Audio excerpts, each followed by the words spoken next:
Não tá na cara. Tá linda a luz? Tá ótimo. Agora o som tá bacana.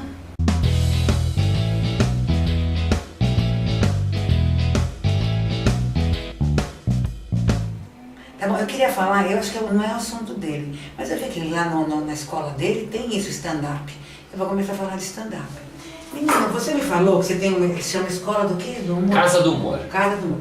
A Casa do Humor tem clown, improviso e stand-up. Isso. Né? Eu vi que o clown e improviso você é rei nisso. E o stand-up? Você também dá aula de stand-up? Não. Pro stand-up eu chamo alguns professores que manjam da linguagem, porque é uma linguagem específica o stand-up, né? Ele é bem diferente. Ela é diferente, né? No stand-up o professor ensina quais são os princípios de você escrever um texto de stand-up. O stand-up tem algumas regras básicas do tipo...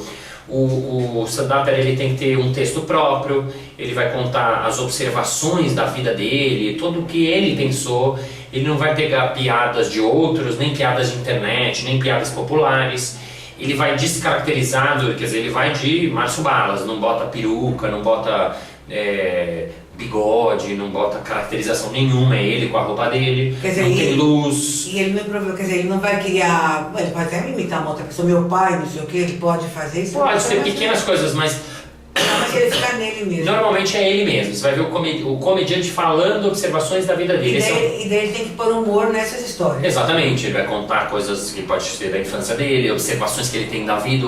O stand-up é aquele que observa uma coisa interessante da vida e ele traz, escreve, floreia. Não às vezes... é todo mundo faz stand-up, você não faz. Não, eu não faço. Às vezes eu já fiz em clubes de stand-up um trechinho, um texto pequeno de 5 minutos, mas não é minha expertise, eu não ensino stand-up, mas eu, na minha escola, eu chamo professores porque é bem específico.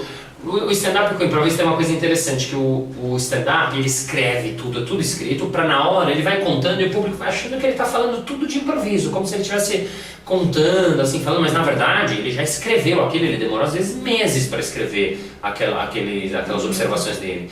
O improviso é exatamente o oposto, ele não tem nada escrito e ele cria tudo na hora, então são duas coisas separadas. Você falou de jornalista, muitos jornalistas falam, ai Márcio, vocês com essa onda do stand-up estão bombando. Eu falo, não, eu não faço stand-up, faço improviso. Aí o jornalista fala, não, mas essa coisa é stand-up de improviso. Eu falo, não tem nada a ver, uma coisa é de improviso. Não, deixa eu te contar que interessante. Quando eu comecei a dar palestra, o Márcio Ribeiro, conhece que morreu, né? Super. O Márcio Ribeiro, ele viu a minha palestra, ficou louco, falou assim, eu quero dirigir você. Eu falei, mas dirigir o quê? Eu era palestra, nem sabia como é que era. E daí ele me falou assim, você tem que ter alguns pilares. Então você vai ter histórias que tem começo, meio e fim, histórias que dão certo, que funcionam, e daí você improvisa aqui, de acordo com o que o cliente quer, até você chegar em outras coisas que são como se fossem pilares que eu sei que dá certo e que eu sei que eu posso adaptar para aquele tema e tal. Então hoje o que eu faço é o seguinte, a minha palestra, se você assistir, as histórias são as mesmas, mas contadas às vezes com um contexto um pouco diferente de acordo com o público, e contadas em horas diferentes. Posso começar no começo, começar no fim, e assim, nem eu sei como é que vai ser. Então existe um certo improviso, porque eu não sei como é que vai ser a palestra. Eu meio que entro, sinto, e a coisa vai acontecendo.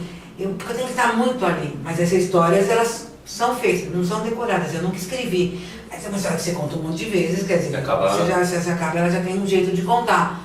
Que às vezes eu me surpreendo de, no meio de uma palestra, colocar uma coisa assim, porque eu escutei uma coisa aqui, ou porque é o tema do cara, quer dizer, você dá uma caprichada ali, põe uma cereja do bolo ali, entendeu?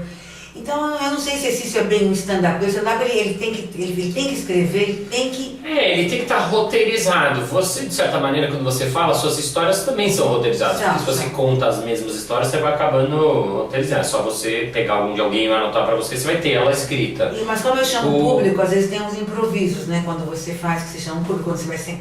às vezes eu interajo com o público, então nessas horas pode acontecer coisas. Sim. Às vezes no stand-up tem um pouco de abertura para improvisar, ou isso que você falou também acontece. O cara conta uma piada e na hora surge uma nova, e aí ele faz, aí depois ele adapta, ele lembra, depois fala, isso foi legal, isso funcionou, vou na próxima vez fazer isso. Então é um texto que está em constante adaptação, né? Mas provavelmente vocês já têm um bom material para pensar no que seria um show de stand-up, né? Que é contar histórias, observações. Bom, olha, eu acho que você é maravilhoso, sua vida deve ser muito divertida. Você como pai, você é assim ou você é um pai Ah, sou uma mistura Eu disso. imagino, né, você como pai, porque eu não imagino você sendo muito, né?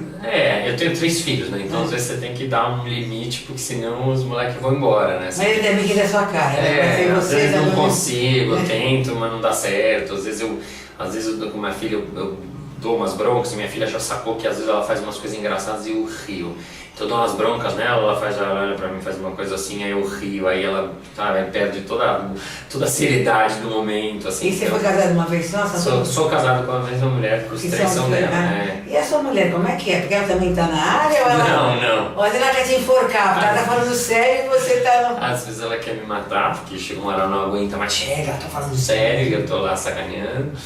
Mas ela me aguenta, eu acho que ela me aguenta porque temos 13 anos juntos e alguém tem que me aguentar. Né? Que bacana, que bacana. Nossa, muito obrigada, achei fantástico. Que bom, obrigado. Olha, adorei estar na sua banheira. Foi o primeiro que veio na banheira, assim, nunca tinha tido um homem na banheira, assim, foi o primeiro que veio. Então, eu nunca tive assim tão exposto dentro de uma banheira com Reina Navarro.